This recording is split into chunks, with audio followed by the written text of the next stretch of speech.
It's here, the episode you've been waiting for. Just how do you make sure 2024 is a success? It's the eCommerce Master Plan podcast, here to help you solve your marketing problems and grow your e-commerce business.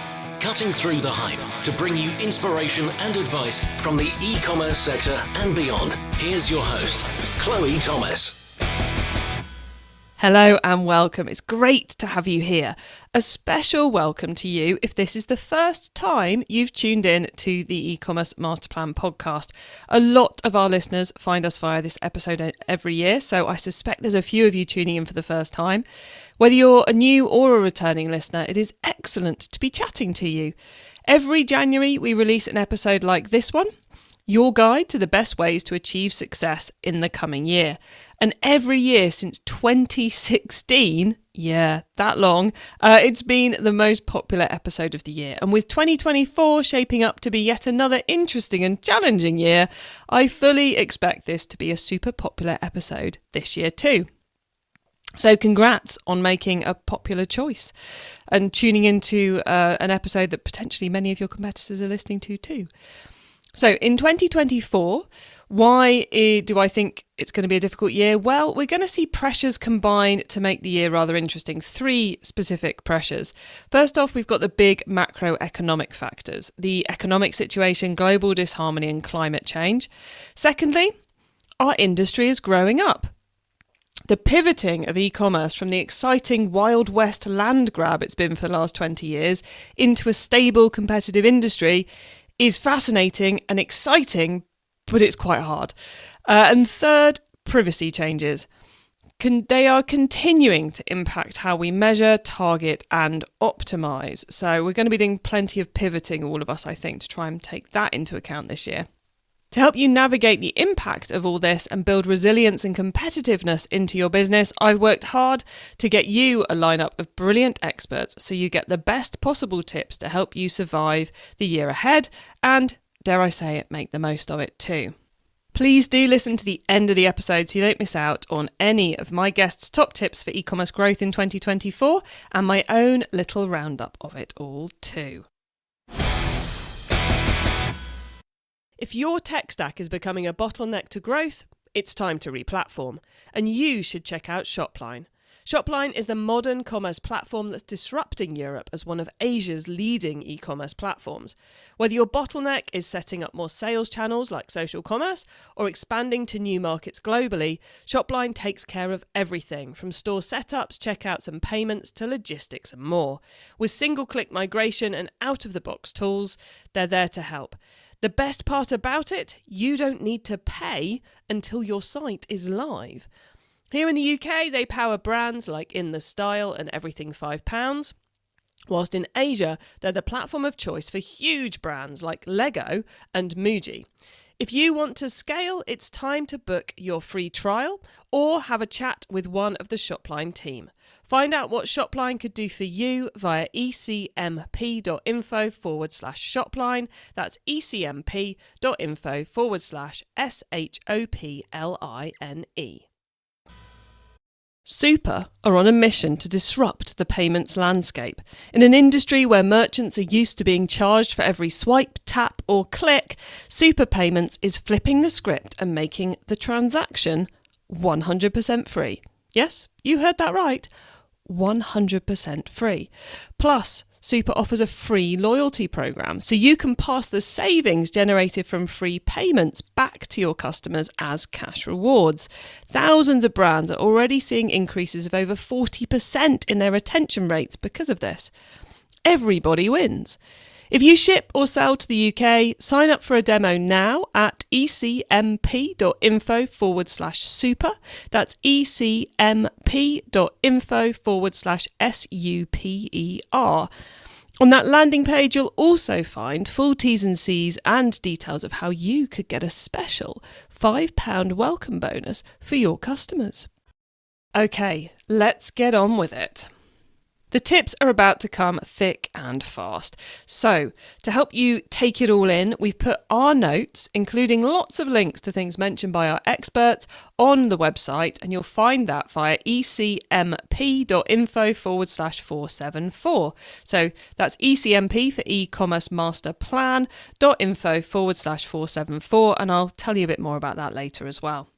Coming up, you're going to hear from some of the world's top e-commerce minds, some of those awesome people who work for your favourite e-commerce software, and for the first time ever in our top tips, we've also invited a retailer to give us their take too. All are answering the same question: what is your top tip for e-commerce success in 2024?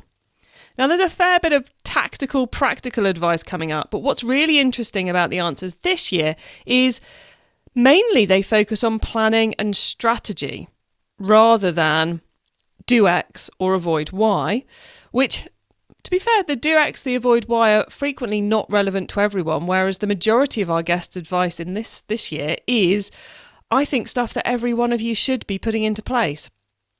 So expect all of these to be relevant to you. I suspect that's a reaction to the three pressures I mentioned earlier that are shaping our industry. Anyway, enough of my musings at this point. We can save them to the end. Let's kick everything off by hearing from our first guest, Emily Long from marketing agency Genie Goals. Her advice for 2024 success is about balancing your existing activity and those new ideas and tests you've got. Every penny counts in the current global climate, so knowing what areas of your marketing activity are working well and what need to be optimised and how is critical for success in 2024.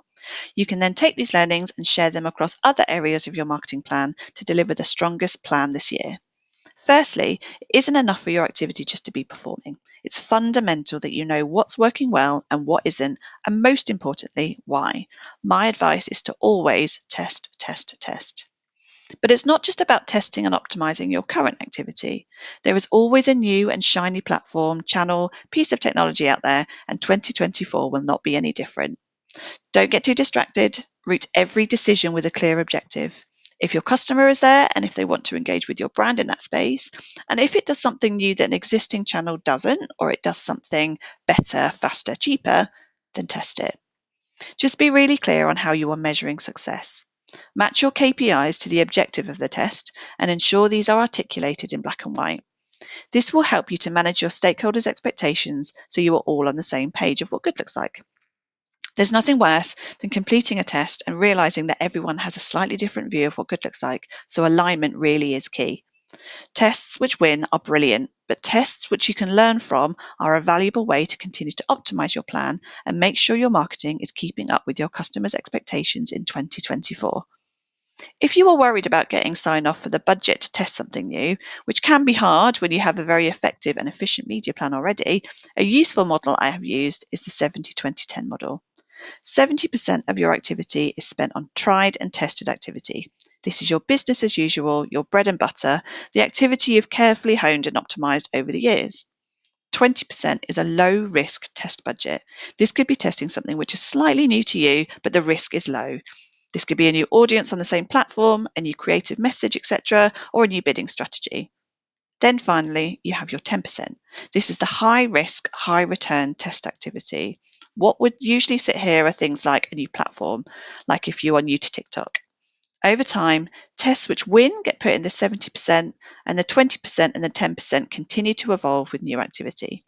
This method, when clearly documented, helps to gain the buy-in from your senior stakeholders, but also helps to create an innovative culture, always moving forwards, but in a considered approach. Thanks, Emily. So 70% business as usual, 20% low-risk tests, and 10% bold tests.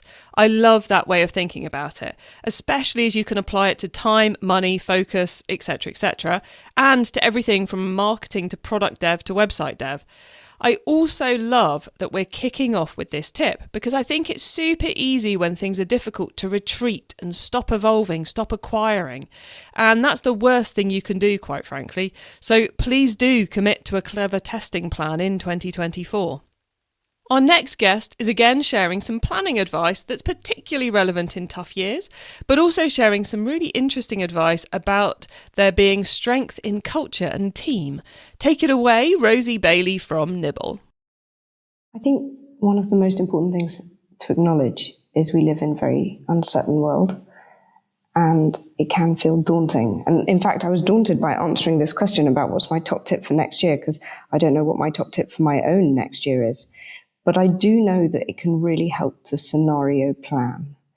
And by this, I mean, you can plan for success, you can plan for failure, and you can plan for everything in between. So have a plan A and have a plan B, and then you know you're covered regardless of what happens. And so that's what I would suggest is my key tip, is knowing what success would look like and knowing what you would need to do when it's less successful. And you can do this through two main things, I think. One is your team, and the other is your culture. And I can't tell you how lucky I am to have a brilliant team where I work. And as a leader in e-commerce, if you can do anything you can to promote, empower, and hone and reskill your team. I work in the AI space, and I've never seen so much change in my life this year. But actually working with a team who's not daunted by the change, who embraces the change, who does the research, has been so empowering and so exciting this year that's what I would suggest. And then in culture, it's about trust and responsibility. And if you have a team that you trust and that you give responsibility to, when you get a new thing to do, you know that culture will guide you even if you don't know what the right answer is. And we had a situation this year where one of our clients asked for our AI ethics policy. And it turned out we'd never written it down. But we talked about it a lot over the preceding 3 years. And it was one of my proudest moments when it took half an hour of 10 of us in a room jotting down bullet points that we knew that we all agreed on, that was our guiding principle for our use of AI and ethics. And I think it's that culture of trust and responsibility that helps you get there. So to summarize, I don't know what's going to happen next year. I don't think anyone knows what's going to happen next year. But if you have the right team and you have a culture of trust, you can use that to scenario plan, and then you know that you can tackle anything. Thanks for being so honest there, Rosie. We appreciate it. And I too have built my budgets and plans for 2024 with scenario planning built in. It doesn't take a lot of time to add that what if, but it can provide a lot of reassurance and comfort that you've got a fallback ready if you need it. And if you build a strong, confident team, then you're that little bit more resilient too. Our next expert guest is Kathleen Sullivan Garman from SullyGarman and Associates. Last month, Kathleen joined us for one of our eCommerce Explored panel webinars, sharing some brilliant advice around the ops side of wholesaling. Replay still available if you want to catch that one. Kathleen's top tip for success in 2024 is again about planning, but she's getting tactical and practical on the ops and product side of things. So my tip is really common sense. It's make a plan. Don't wing it. Know exactly what your plan is for the next 12 months. Know what SKUs you want to release. Make sure you have UPC codes, barcodes, HS codes. Make sure all your sales channels are completely updated with as much information as possible. That means make a master list of your SKUs, all the channels, and what all of your different channels, distribution and sales, are calling that SKU. Make sure all of your information is at the tip of your fingertips at all times so that anybody on your team can access and answer questions. Make a plan. Make sure your sales, your operations, and your finance departments are all working together and not siloed from each other. It's called S&OP, Sales and Operations Planning. And it's critical to make sure that sales is working with operations to tell them what inventory to stock. Operations is working with finance to tell finance what they're going to spend. Finance is going to work with sales and tell them where they need to keep the price point to keep margins up. They all work in conjunction. And the customer service team lives in the middle. They live as the heart and soul of the company and able to answer any question because they work with all departments. Knock down your silos. Create Google Sheets, create a Notion board, Airtable, whatever you use, but make sure that you have a well thought out plan and everybody on your team has access to everything they need to be successful. Thanks, Kathleen. Knock down the silos. Yes, yes, yes, yes. You've got to work across the company as a team and share data and information if you really want to set yourself up for success in the coming years. And S&OP, sales and operations planning, that's a new one for me. So thank you for that one. But it makes so much sense. It's easy to just create a whole company budget and think you've done planning, but there's a lot more to it than that. So I love that explicit breakdown you've given us there, Kathleen. Thank you. Right, we're nearly halfway through our experts' answers. I know, it's flying by. They're all answering the question, what is your top tip for e-commerce success in 2024? So before we hit the ad break, let's have a super practical one. And this advice comes from Peter Beckman from Treyd. 2024 should be the year of profitable growth. Now, one way to achieve that is to sell off that dead stock to get you liquidity and higher profitability. And profitability is key here. So one smart way to do that is to not just sell off the dead stock cheap, but also sell it profitably by creating bundles and selling bundles to your existing customers. Give them that special offer value, but it also gives you a higher average order value and lower marketing spend because you already have those contacts, and cost for shipping, pick and pack, etc. is the same. So selling off dead stock in bundles goes straight to your bottom line. And in the end, it also means you will then have less inventory, which makes you look a lot more efficient towards investors or credit providers. And that will provide you with another boost to grow profitably even more. So start off 2024 by getting rid of that dead stock in a clever way. Thanks, Peter. Let's get profitable, let's get cash flow positive, and let's put our dead stock to use. 3 brilliant things to be doing in 2024, quite frankly, in any year. And Peter, we are firmly on the same page on that one. I love your advice. And bundles are not used enough. Okay, we're going to go into the ads in a moment, but don't tune out. Keep listening. A, because you're about to hear ads from 2 awesome pieces of tech that you should know about. And B, there's still 3 brilliant guests to share their advice. And at the end, I'll attempt to sum it all up for you. E-commerce Master Plan is supported by some of the greatest companies in the e-commerce sector. Here's a reminder of who they are. If your tech stack is becoming a bottleneck to growth, it's time to replatform. And you should check out SHOPLINE. SHOPLINE is the modern commerce platform that's disrupting Europe as one of Asia's leading e-commerce platforms. Whether your bottleneck is setting up more sales channels like social commerce or expanding to new markets globally, SHOPLINE takes care of everything from store setups, checkouts and payments to logistics and more. With single-click migration and out-of-the-box tools, they're there to help. The best part about it, you don't need to pay until your site is live. Here in the UK, they power brands like In The Style and Everything £5, whilst in Asia, they're the platform of choice for huge brands like Lego and Muji. If you want to scale, it's time to book your free trial or have a chat with one of the SHOPLINE team. Find out what SHOPLINE could do for you via ecmp.info/SHOPLINE. That's ecmp.info/SHOPLINE. Super are on a mission to disrupt the payments landscape. In an industry where merchants are used to being charged for every swipe, tap or click, Super Payments is flipping the script and making the transaction 100% free. Yes, you heard that right. 100% free. Plus, Super offers a free loyalty program, so you can pass the savings generated from free payments back to your customers as cash rewards. Thousands of brands are already seeing increases of over 40% in their retention rates because of this. Everybody wins.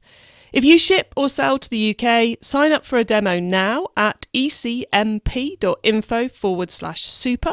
That's ecmp.info/SUPER. On that landing page, you'll also find full T's and C's and details of how you could get a special £5 welcome bonus for your customers. It's time for the top tips round. Welcome back. Didn't I tell you 2 great pieces of tech you need to know about, both of which could really help you out in 2024? Okay, let's get back to those tips and let's go to Anita Kulkarni from SHOPLINE, who's sharing the 2 pivotal themes she believes will shape e-commerce in 2024 and how you can embrace and make the most of them. In the upcoming year, I firmly believe that 2 pivotal themes will shape the e-commerce narrative: personalization and efficiency. In an era where consumers are inundated with choices, even well-established brands find it challenging to stand out online. The current climate demands that brands go beyond the conventional and recognize that even legacy brands are not immune. Customers now seek more than just products. They desire to feel heard, valued, and above all, understood by the brands they choose. This is where personalization becomes paramount. It goes beyond knowing basic details like a customer's birthday, for instance, or previous purchase history. It entails crafting a personalized experience from the moment a customer interacts with your brand on social media, for instance, all the way through the purchase journey, and ultimately fostering a lifetime relationship with that customer. In the age of data-driven decision-making, personalization emerges as the key to capturing and retaining customers. AI algorithms, fueled by vast amounts of customer data, encompassing browsing behavior, purchase history, and demographics, empower businesses to deliver personalized product recommendations and tailor marketing campaigns at a granular level. By harnessing the potential of AI-powered personalization, businesses can significantly elevate customer engagement and boost their conversion rates. Another key point to add is ensuring that this journey is optimized across all of your buying channels. That could be, for instance, ensuring a fluid exchange of information from your social channels to your site, or making sure that you offer a mobile-optimized shopping experience, as the trajectory for mobile purchases is on a steep incline at present. Next is efficiency, and really streamlining operations to ensure that you can focus your resources on the core objectives of your brand. I feel that it's imperative that technology you choose should make life easier, not harder. Why spend precious time and resources on managing hundreds of different applications that, in my opinion, should be core features of your e-commerce platform that you use? This one-stop shop approach allows brands to concentrate on what truly matters for their business's growth, rather than juggling multiple tools. So, to sum up my top tip, it would be really take a step out of the day, your day-to-day activities. Think about what your objectives are and what truly matters to your brand, who your customers are, and what they really want from you guys, and then choose a technology that can support that growth. Thank you so much for those, Anita. Personalisation. I have to say it's a concept I have a love-hate relationship with. I think a lot of things get branded personalisation and they really aren't. A lot of us give lip service to it but don't actually embrace it or bring it into actually creating a better experience for customers. I think the tech, as Anita says, the tech is definitely far more there now. And if you can do it right, it will have a massive positive impact. Plus, it's something customers are increasingly expecting to get from you. So personalisation, totally agree, Anita, and we all should do it better.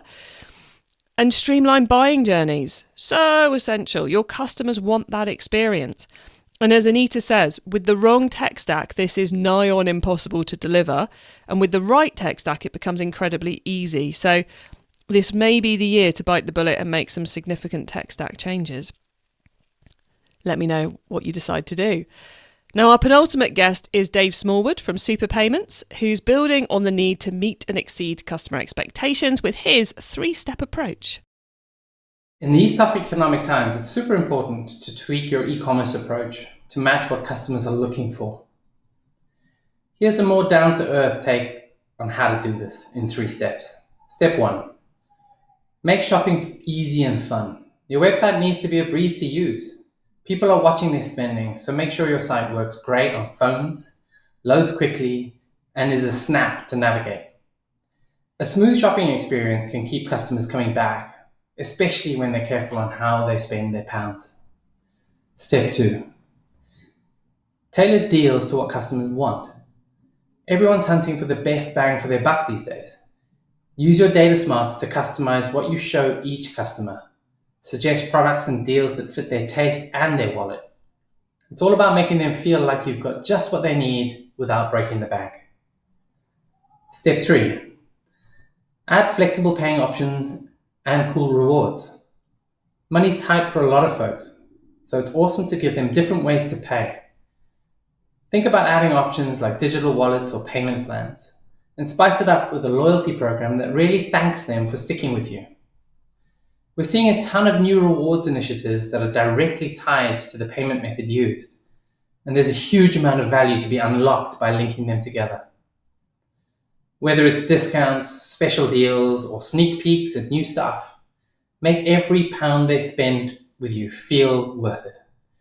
It's a great way to build lasting ties with your customers. By focusing on these ideas and really tuning into what makes shopping feel good value for money, you can keep your customers happy and loyal, even when times are tough. Thanks, Dave. I particularly like your focus on good value for money rather than just discounts. Going back to Peter's point about bundles, value for money isn't always about a discount. We've got to keep an eye on those profit margins in the tougher years. It's time for our final guest this year.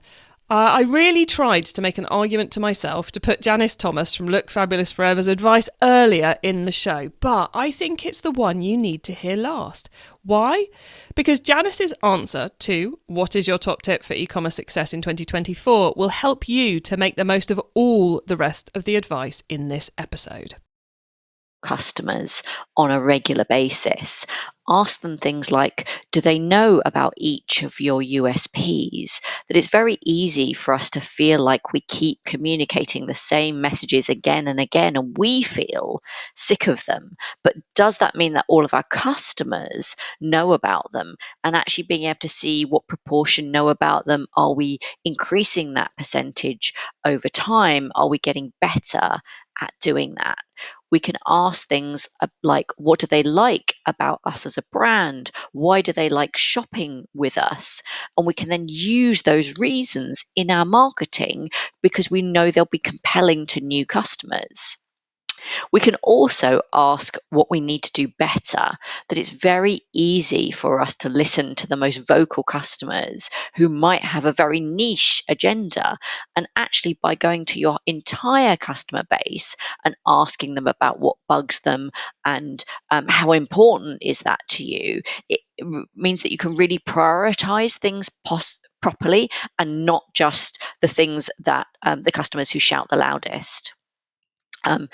We can also ask them about each specific product and what do they like about it. And this is an exercise we've done over time for every single one of our products. We've asked things like, what do you like about our moisturizer? And we've given them specific statements to agree with or disagree with. So we can say things like, for example, 90% of customers who buy our moisturizer think that it leaves their skin feeling soft. And we can use that very compelling statistic in our advertising.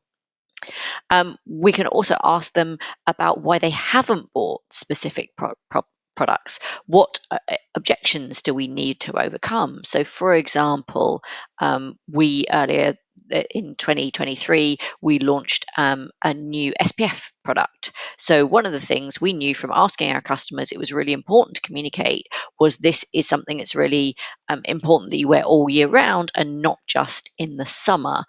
So that became a key part of our marketing messages. And we actually do that for every single new product before we launch them. We ask our customers, are they interested in buying this product? What characteristics do they need from it? How much are they willing to pay for it? What would they need to know about it before they decided to buy it? So we know before we even begin formulating a product that whether or not it's financially viable, how specifically we should be making this product to appeal to our customers. And that means that we're much more likely to be successful when we're launching it. So I think it's all about listening to your customers and collecting that data and using it to inspire your ideas and strategy so they really are as effective as they can possibly be. I learn so much every time I chat to Janis, and that company culture of listening to the customer at every stage is a game changer. If you only manage to implement one strategy from this episode, please make it paying more attention to your customers' needs and feelings. Okay, huge thank you to all my guests. And how on earth do I sum all that up for you? Well, I think that the three things which really stream through all that our guests have shared that you need to do to be successful in 2024 is to think profit first. Think about how you can create a more profitable business, not just growth for the sake of growth. That will also mean you are attracting the right customers and bringing the right customers back to you. Secondly, to make your customers' lives easier through CX and personalization and listening to what they really want from you. How can you best serve them?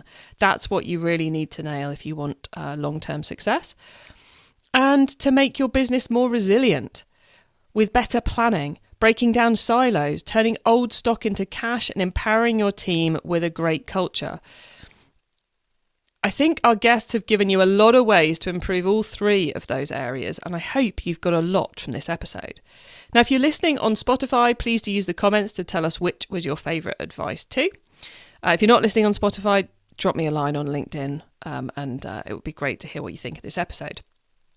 Okay, there's a lot in this episode to get your head around. So feel free to listen again. We're totally happy for you to do that. Or share with members of your team so it can help them too break down those silos. And to help you take it all in, we've created our own set of notes from this episode with lots of links, the full transcript. You can get that if you go to ecmp.info/474. That's ECMP, as in e-commerce masterplan.info/474. When you get to the website, you can also add yourself to our email list so you don't miss out on any of the other things I'm sharing to help you improve your business every week, including a couple of things we have coming up in the next couple of weeks. I've been invited by the IRX team in the UK to do a whole presentation webinar about my point of view on what the winners in 2024 will have mastered. If you join our email list, you will find out when and where that's happening. Because at the point of recording, I cannot share that with you. So make sure you're on our email list to make sure you are able to come along to that, where I will be sharing all of my thoughts on 2024. And then next week, if you're listening to this as it goes live, we've got our January e-commerce explored panel webinar, which is all about success in 2024. So if you want more of this, sign up and join us via ecmp.info/explore, and I'll see you there. Thank you so much for tuning into this and every episode that you do of the e-commerce master plan podcast. If you like this episode, please do keep listening. We are aiming to structure all our content in 2024 to help you in 2024. So do keep listening. I bring you a new episode every week because I want to inspire and help you to succeed and thrive with your business, including progressing along the path of sustainability. So if you know someone this show can help, please tell them to listen to the e-commerce master plan podcast. I hope you have a great week, and don't forget to keep optimizing. Thank you for listening to the e-commerce master plan podcast. Find out more at ecommercemasterplan.com/podcast. If your tech stack is becoming a bottleneck to growth, it's time to replatform, and you should check out SHOPLINE. SHOPLINE is the modern commerce platform that's disrupting Europe as one of Asia's leading e-commerce platforms. Whether your bottleneck is setting up more sales channels like social commerce or expanding to new markets globally, SHOPLINE takes care of everything from store setups, checkouts and payments to logistics and more. With single-click migration and out-of-the-box tools, they're there to help. The best part about it, you don't need to pay until your site is live. Here in the UK, they power brands like In The Style and Everything £5, whilst in Asia, they're the platform of choice for huge brands like Lego and Muji. If you want to scale, it's time to book your free trial or have a chat with one of the SHOPLINE team. Find out what SHOPLINE could do for you via ecmp.info/SHOPLINE. That's ecmp.info/SHOPLINE.